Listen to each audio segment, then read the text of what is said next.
Hello folks, well we made it 10,009 subscribers. Thank you so much for everyone that's subscribed to this channel, and well, feels like quite a responsibility really. So it's interesting that when you have a following like this, you really need to make sure that you're doing the right thing, that you're trying to be as accurate and honest as possible, which is what I try to do.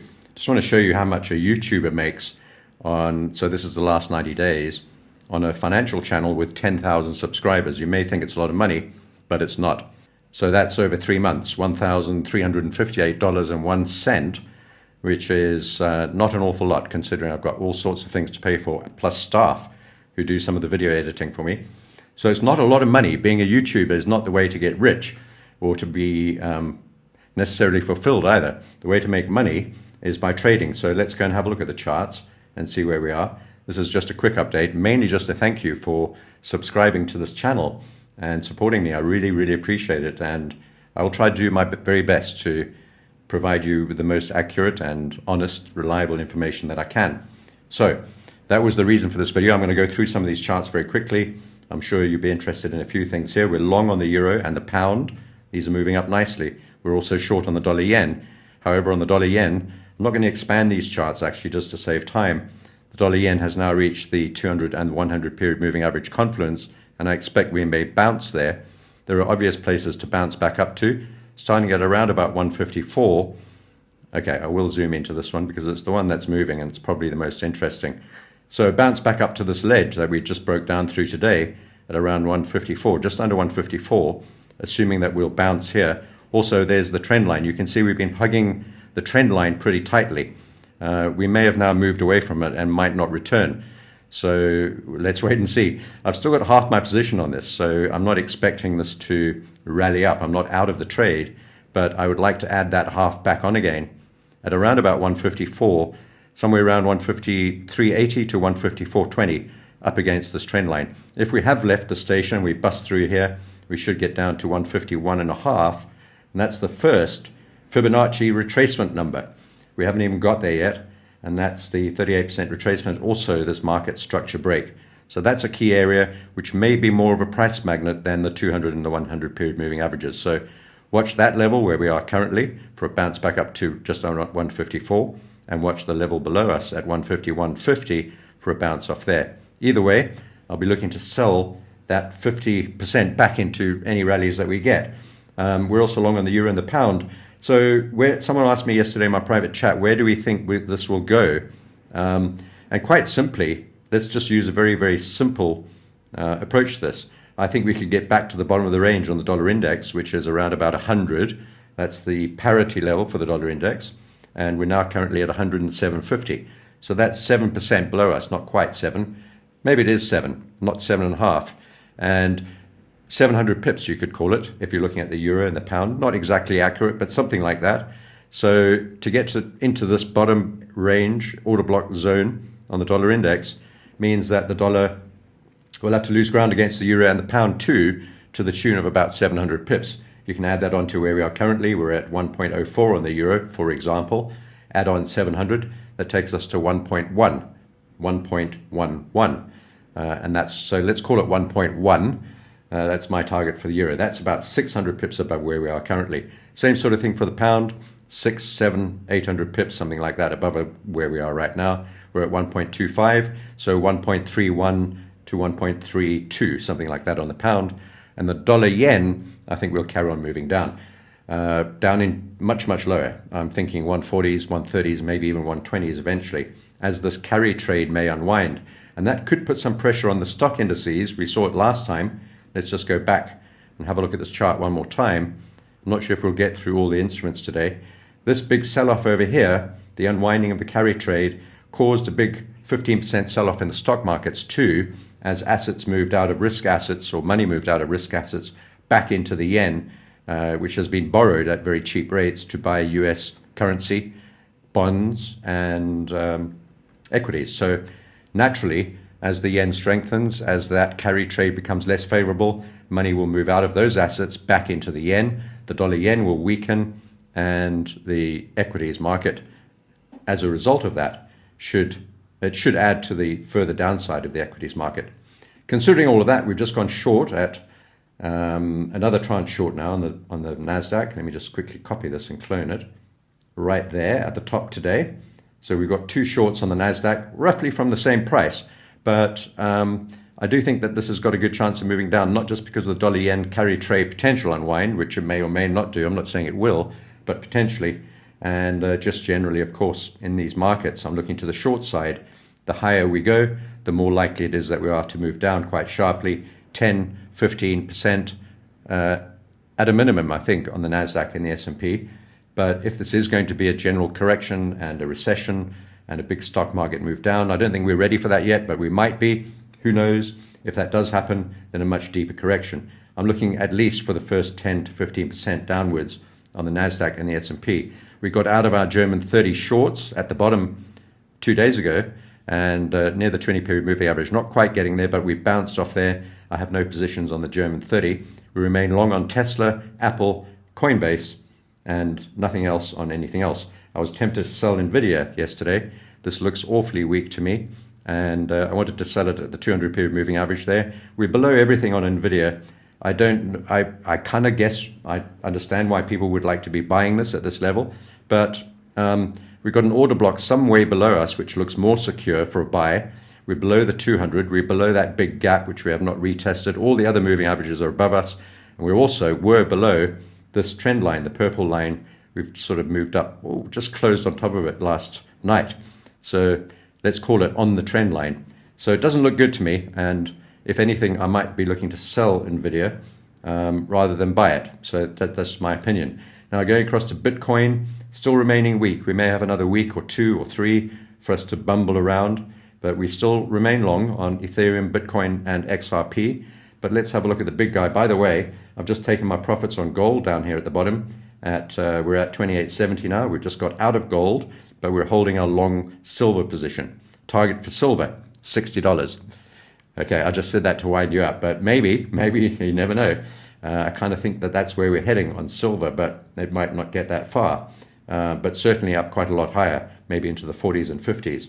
So we've just taken profit on gold, looking for a pullback a little bit lower, perhaps down to the top of this breakout area at around 27.90.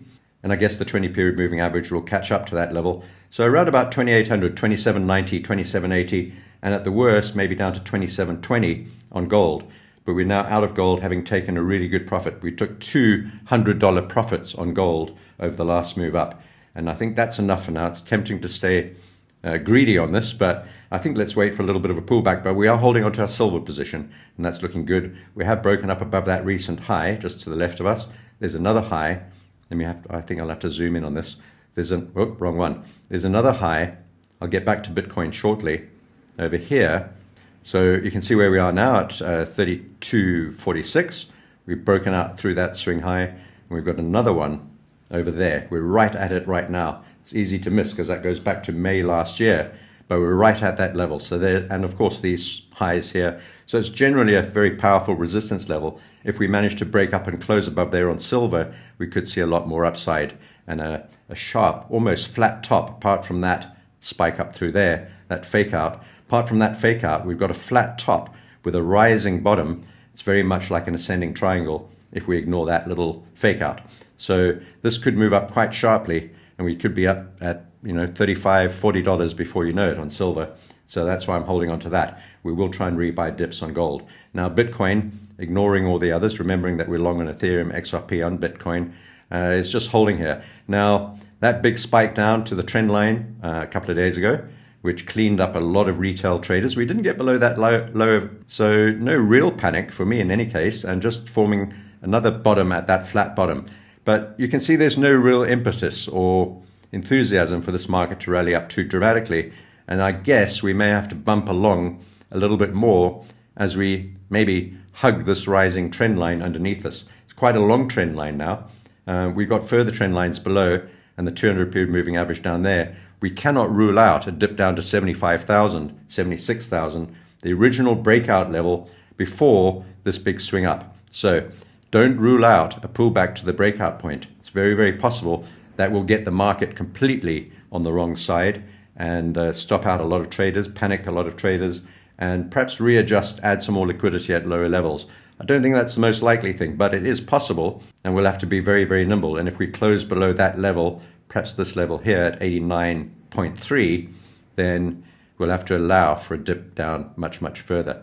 I don't think that's the most likely case, though, and I think we'll try and hug this broad range between the top purple line and the bottom red line into the next week or 2 or 3, barring a big breakout this week, which doesn't look like it's shaping up to do. Just sort of looking a little bit flaccid around that area. So that's Bitcoin. Going to natural gas, as you know, we took profit right at the top, and we're now out of this trade altogether, coming back down. I'm not going to highlight all of this because we'll go through it in detail here, because nothing's really changed since the video I put up yesterday. So I'll link that video at the end of this one. We're right down into potential buying area right now, our first buying area. There's another one down at $3 and a few cents, and there's another one at $2.75, if I can get there. So you've seen all this. There's my arrows. So there's a couple of support zones right where we are right now. Not my most favorite. Then we've got another one at $3 and some change, the big breakout level, very, very key level. And then if that doesn't hold, we've got a couple of other levels down here at 275 rather, and then 250 down at the bottom of that gap. Not gap, at the top of this triangle, this breakout level. So all of that is possible right now. And we've had a big bearish rejection, big gap down over there. So still not looking very strong, but my overall direction and idea on natural gas is long. This is the 4-hour chart, and we're trying to hold there, but not very convincingly. So let's see if we can get a dribble down to $3 and see what happens when we get down there.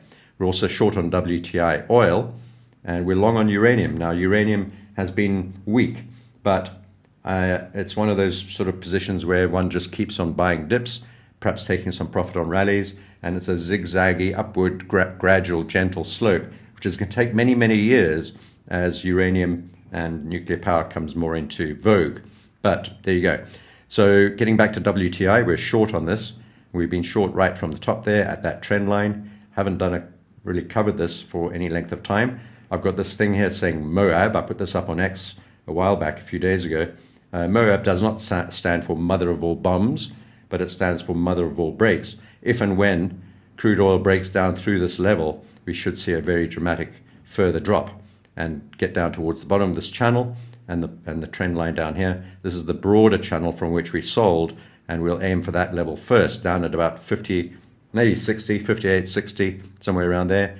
Bit of a bouncy bounce back up to the ledge, retest that breakout zone, back down again, and eventually down to the lower, this lower line down at the bottom here. So that's a long-term trend line which comes down from all of those levels there. Not really a trend line, but a channel line, I suppose.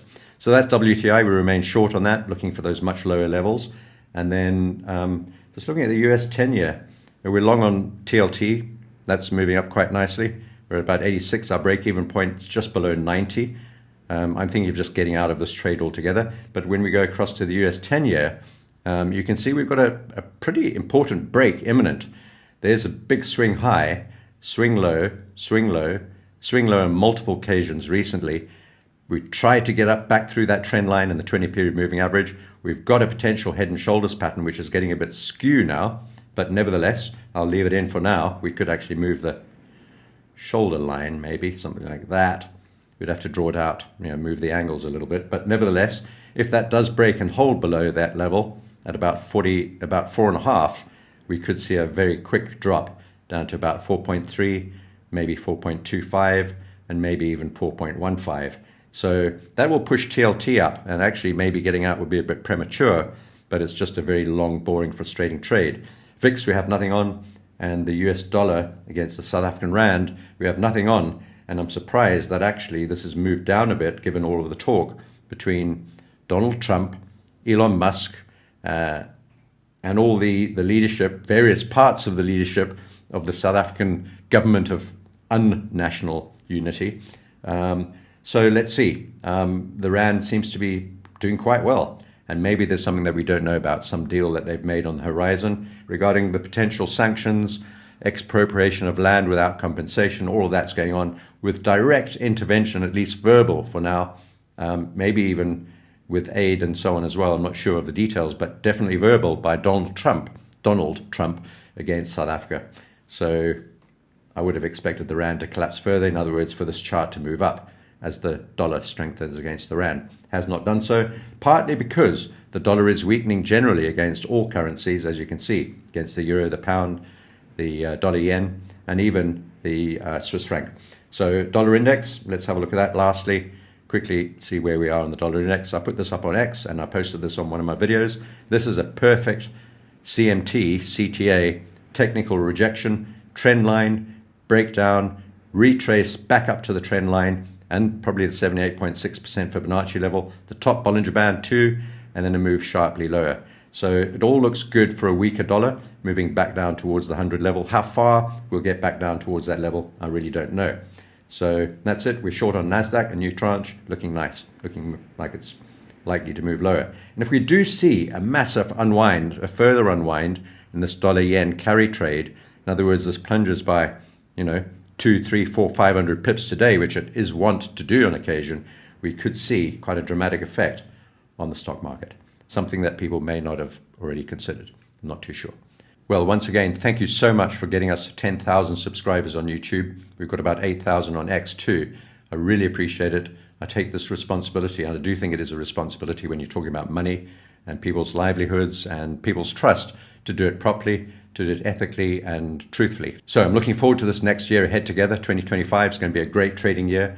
And I'd also encourage you to look at the links below, perhaps sign up at one of my private group trading offers or take my course, something like that, to set yourself up for 2025. Take care.